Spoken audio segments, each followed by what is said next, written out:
Part 6 global warming. Global warming को हम हिंदी में भूमंडलीय ऊष्मीकरण यानी पृथ्वी के तापमान का बढ़ना भी कह सकते हैं। तो आपको अंग्रेज़ी शब्द के साथ साथ हिंदी में भी पता होना चाहिए कि ग्लोबल वार्मिंग क्या है, भूमंडलीय ऊष्मीकरण। ग्लोबल वार्मिंग एक विश्वव्यापी यानी संपूर्ण संसार, पूरे संसार की समस्या का रूप ले चुकी है। जाने अनजाने हुई मानवीय भूल का नतीजा हमें भीषण गर्मी के रूप में भुगतना पड़ रहा है। जैसे कि आपने देखा भी होगा कि कैसे मौसम में बदलाव होते जा रहे हैं। ठंड अगर पड़ती है तो बहुत ज़्यादा पड़ती है या फिर बिल्कुल नहीं होगी, और अगर गर्मी पड़ती है तो वो हर वर्ष बढ़ती ही जा रही है। पर्यावरण में हो रहे इस अप्रत्याशित असंतुलन के कारण, यानी जिसका अंदाज़ा नहीं लगा सकते, ऐसे असंतुलन के कारण संपूर्ण विश्व के ऊपर खतरे के बादल मंडरा रहे हैं। पर्यावरण की ओर यदि हमने अब ध्यान नहीं दिया तो आने वाला समय विनाशकारी सिद्ध हो सकता है। वर्तमान समय में ग्लोबल वार्मिंग की समस्या से दुनिया के अधिकांश लोग अवगत हो चुके हैं, यानी उसे जान चुके हैं।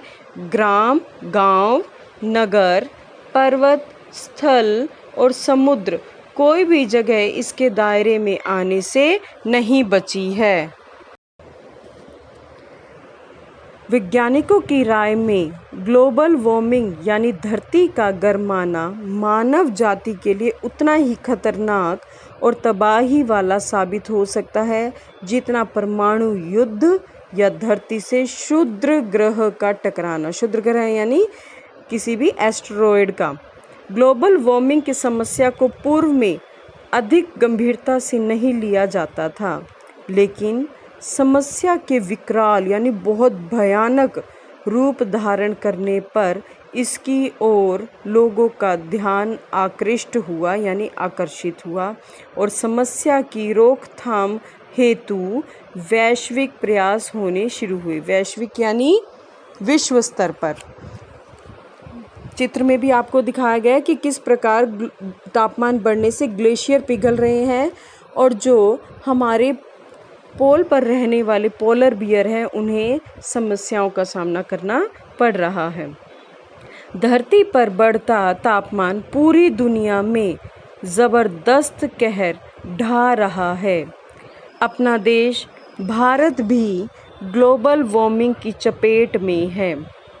मौसम वैज्ञानिकों का कहना है कि भारत का औसत तापमान, औसत होता है एवरेज, 0.57 यानी 0.57 डिग्री सेल्सियस प्रति 100 वर्ष की दर से ऊपर उठ रहा है।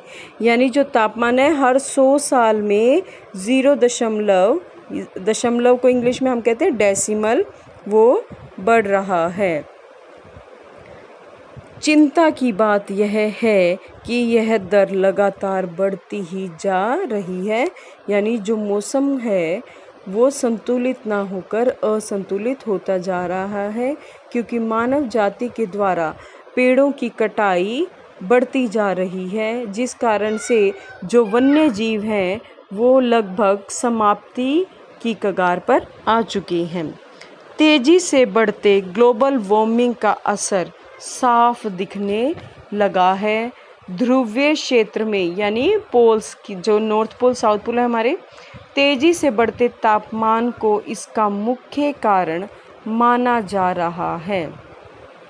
द इंडिपेंडेंट की रिपोर्ट के अनुसार, ये एक मैगजीन या न्यूज़पेपर होगा, उनकी रिपोर्ट के अनुसार 1 जून 2016 तक आर्कटिक समुद्र के सिर्फ 1.11 करोड़ वर्ग किलोमीटर में ही बर्फ बची है, जबकि पिछले 30 साल का औसत करीब 1.27 करोड़ वर्ग किलोमीटर था। अब यहाँ पर कहने का तात्पर्य ये है कि जो बर्फ़ है उसका क्षेत्रफल कम होता जा रहा है, यानी उसका जो एरिया है वो कम होता जा रहा है, बर्फ़ पिघलती जा रही है और समुद्र का रूप लेती जा रही है।